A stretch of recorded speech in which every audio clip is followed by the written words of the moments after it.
Amanda Rivers thought she had finally found peace in the arms of Derek Tate. But behind his charming smile was a man with no past, a fake name, and a plan so sinister it would nearly destroy her family forever. In the quiet town of Riverview, life moved at a slower pace. Neighbors knew each other by name, and most people lived in the same houses their grandparents once owned. It was the kind of place where secrets had a hard time staying buried, but some still managed to hide in plain sight. Amanda Rivers moved into town with her 10-year-old son, Caleb, on a rainy afternoon in late March. She arrived in a beat-up, sedan packed with boxes and bags, everything they owned crammed into a small trailer hitched to the back. The two of them didn't make much noise. No housewarming party, no introductions. Amanda went about setting up a new life with quiet determination. She got a job waiting tables at a diner off Main Street and enrolled Caleb in the local elementary school. Her co-workers described her as polite but distant, and her manager said she was always on time and never complained. Caleb, on the other hand, had a harder time adjusting. He was shy and soft-spoken, often keeping to himself on the playground. Teachers noticed he rarely smiled, but he did his work and never caused trouble. Some thought he was still dealing with the aftermath of the divorce Amanda had quietly mentioned during her job interview. She said she was looking for a fresh start, far away from the past. No one pushed for more details. Things began to change. In early summer, when Amanda met Derek Tate, he was tall, with a smooth voice and a confident way about him. He first came into the diner as a customer, ordering coffee and pie late in the evening. After a few nights, he stayed longer. Amanda seemed taken by his charm. He told her he was in construction, traveling for work, looking to settle down. Within weeks, he was helping her fix up the house. Then he moved in.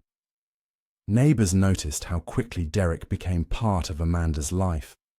He mowed the lawn, washed her car, even walked Caleb to school. Amanda looked happier than she had in months. She started wearing makeup again, smiling more, laughing louder. For a while, it seemed like things were finally falling into place. She told her co-workers she was lucky to have found someone like Derek, someone who cared about her and Caleb. People believed her, but beneath the surface, small things didn't add up. Caleb began withdrawing even more. He stopped playing outside and started arriving at school late or missing days entirely. His teachers asked questions, but Amanda brushed them off, saying Caleb just needed time.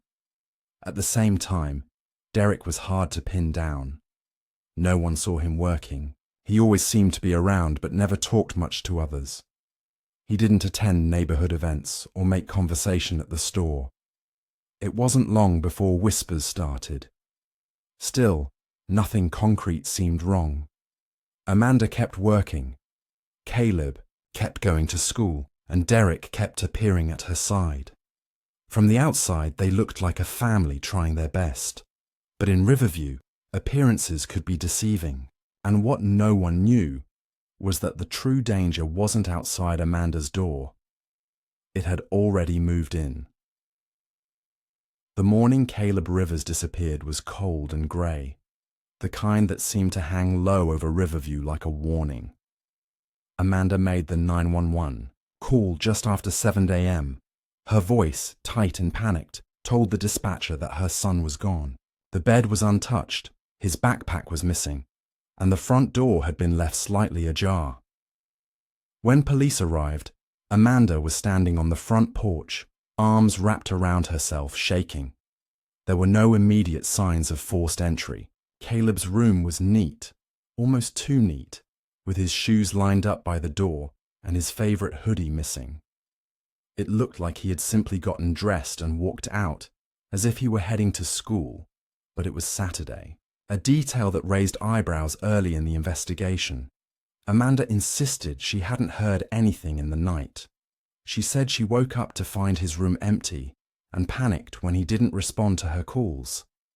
Officers canvassed the neighborhood, but no one had seen Caleb leave. No cameras were nearby and the streets had been quiet. His friends hadn't spoken to him since the day before. His teachers said he had seemed withdrawn, distracted, but nothing unusual. Just the same quiet boy who kept his head down and rarely smiled. Within hours, a missing child alert was issued, and Caleb's face began appearing on every local news broadcast and social media feed. Derek was front and center during the search. He handed out flyers, walked door to door with police, and appeared in interviews pleading for Caleb's safe return. He stood by Amanda, comforting her in public, holding her hand while the cameras rolled. He appeared devastated, furious, helpless, all the emotions one might expect from a stepfather figure. But to the police, something didn't feel right. His story was vague, his timeline loose. He claimed to have been asleep all night, didn't hear Caleb leave, and couldn't remember when he last saw him. He brushed off inconsistencies by saying he was too upset to think clearly. As days passed, the search turned desperate. Volunteers combed the woods outside town. Drones scanned the riverbanks. Divers were sent in when someone thought they spotted a shoe in the water. But every lead turned cold. Amanda barely spoke to anyone except Derek, who seemed to control every conversation. The press turned relentless, but she stayed mostly silent.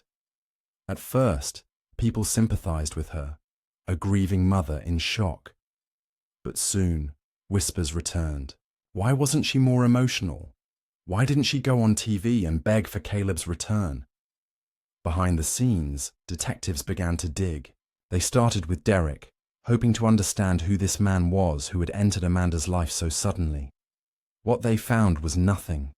No records under the name Derek Tate, no job history, no ID, no digital footprint. It was as if he had stepped into existence the moment he met Amanda. This discovery changed everything. Caleb hadn't just gone missing. He had vanished under circumstances too precise to be random, and the man pretending to help find him was the first and only real suspect. The absence of any record for Derek Tate was more than a red flag. It was a warning signal that something was deeply wrong. When detectives ran his fingerprints through national databases, the truth surfaced. Derek Tate was an alias. His real name was Mark Vellon, and he had a criminal history that sent chills through the department. Years earlier, he had served time for identity fraud, assault, and charges related to coercive control. His last known location had been in a different state, but he had disappeared off the grid nearly a decade ago. Now he had resurfaced under a new name, living in plain sight with a vulnerable mother and her child. Detectives now looked at Amanda with new eyes. They revisited her background and noticed she, too, had dropped off the radar for a few years following her divorce. She had changed jobs multiple times and moved across state lines without explanation. While not illegal, it was unusual. When confronted with the truth about her boyfriend's identity, Amanda claimed she had no idea who he really was. She said Mark had told her he was from out of state, that he had no close family, and that he had made some mistakes in his past, but wanted to start over. She swore he had never laid a hand on her or Caleb. She insisted she had been fooled just like everyone else. But phone records painted a different picture. In the week before Caleb vanished, Amanda had made several late-night calls to an unregistered number traced back to a burner phone. Investigators suspected the calls had been to Mark, though Amanda denied it. Surveillance footage from a nearby gas station showed Mark filling up a car with a temporary license plate the day after Caleb went missing. He looked calm, collected, and very much in control. Digging further, detectives began to see disturbing parallels. In two neighboring states, unsolved cases from years earlier bore striking similarities. In each case, a single mother had begun dating a mysterious man. The man quickly moved in, isolated the mother from friends and family, and soon after, the woman's child disappeared.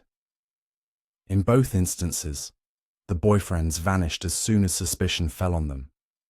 Those children were never found, and the cases remained cold. Until now, no one had connected them to Mark Velin. Investigators feared the worst. They believed Caleb might never be found, and that Amanda might know more than she was letting on. Yet there was no physical evidence tying either of them directly to Caleb's disappearance. No witnesses, no signs of violence, no confession. Just a series of coincidences, lies, and one man's ability to vanish when the spotlight got too bright. The town of Riverview, once peaceful and trusting, grew uneasy. Parents kept their children indoors, and neighbors began to view each other with suspicion. Amanda stopped going to work. Her home, once just another house on the block, became the center of a growing mystery. A quiet street now hosted unmarked cars and late-night stakeouts, and somewhere out there, Mark Velin had a head start. Weeks turned into months, and the case of Caleb Rivers remained unsolved. While public interest began to fade, the detectives assigned to the investigation refused to let it go cold. With Mark Velin on the run and Amanda Rivers refusing to cooperate. Further, the only hope of progress was evidence, something solid, something physical. The home Amanda shared with Caleb and Mark had been searched early on, but only superficially. Now, with a warrant in hand and new cause for suspicion, investigators returned for a second, far more detailed sweep. They combed through every room of the modest house. In the basement, one officer noticed a faint crack in the wall behind an old shelving unit. The shelves were packed with cleaning supplies, boxes, and broken furniture, as if they were placed deliberately to block access. Once cleared, the seam in the wall became more visible. It wasn't part of the original construction. Behind it was a hidden panel, cleverly concealed with drywall and painted to match the rest of the basement. When the panel was removed, what they found left seasoned officers speechless. A narrow, windowless room sat behind the false wall. The space was barely large enough for a child to lie down. It had concrete floors, soundproof padding on the walls, and a small mattress in the corner. A metal food tray was tucked beside it, along with water bottles and a thin blanket. The air inside was stale and heavy, like it hadn't been disturbed in weeks.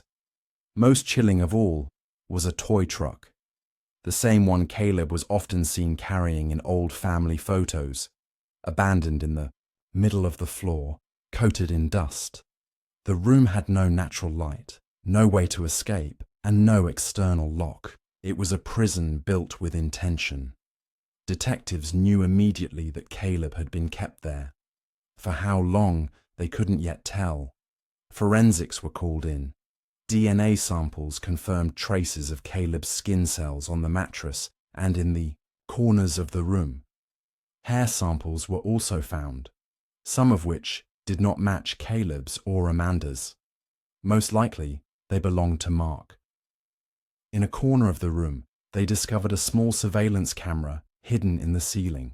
The wires ran up through the drywall and connected to a router and laptop found in a locked drawer in the upstairs bedroom.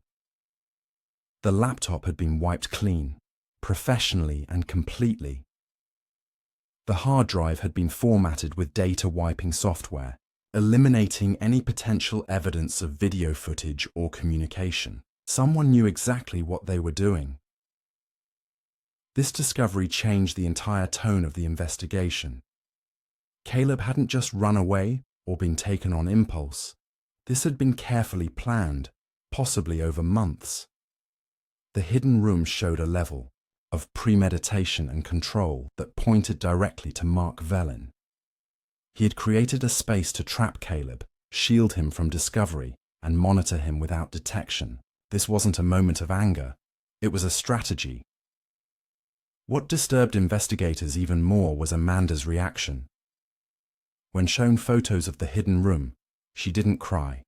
She didn't scream. She simply stared at them, expressionless, and asked to go home. 3 months after Caleb's disappearance, the case took a sudden turn. A tip came in from across the border in Nogales, Mexico. A man matching Mark Vellin's description had been spotted purchasing supplies at a remote roadside market. He was traveling with a young boy who looked thin, frightened, and barely spoke. The vendor, a woman who kept up with American news, recognized Caleb's face from an old online article and called authorities. Mexican law enforcement acted quickly. They tracked the man to a rundown trailer on the outskirts of town. But when they raided it, he was already gone. What they found instead was Caleb, alive. He was sitting on a stained mattress, huddled in the corner of the room, too scared to speak at first. His hair was overgrown, his clothes were worn thin, and he had bruises along his arms and legs. He had been held captive for weeks, possibly longer. A hidden compartment in the trailer revealed forged passports, cash, and burner phones. Mark had planned to vanish permanently. Caleb was rushed to a hospital for evaluation. Physically, he would recover. Psychologically, it would take much longer. When he was finally able to speak, his account sent shockwaves through the investigation. He confirmed that Mark had taken him the night he disappeared. He described being dragged from his bed and locked inside the hidden room in the basement. He hadn't run away. He'd been abducted by the very man pretending to care for him. Caleb said Amanda knew. She had seen the room. She had even spoken to him through the door once, but she never opened it. She never let him out. Instead, she told him to be quiet, to wait, to behave, and then she left him there. Caleb said that after a few days, he was blindfolded and transported to a second location, an old trailer in the woods. Mark kept him there while police searched the town. When things became too dangerous, Mark moved him again, this time across the border. Amanda was arrested the next morning. Her silence, her lies, and her refusal to cooperate now made sense. She hadn't been an innocent bystander. She had been complicit. Whether out of fear, manipulation, or something darker, she had chosen not to protect her own son. Prosecutors charged her with child endangerment, obstruction of justice, and conspiracy to kidnap. She maintained her innocence, but public opinion had already turned. The town that once pitied her now saw her as part of the nightmare. Mark Vellin was never caught. Despite an international warrant, he vanished without a trace. The photos taken at the roadside market were the last confirmed sighting of him. Some believed he fled deep into Central America, changing his identity once again. Others believed he never made it out of Mexico. But Caleb's survival was what mattered most. Today, Caleb lives with extended family in another state. He rarely talks about what happened. Therapists say it will take years for him to fully process the trauma, but he is alive. He was found, and because of his courage, a truth that had been buried was finally brought to light.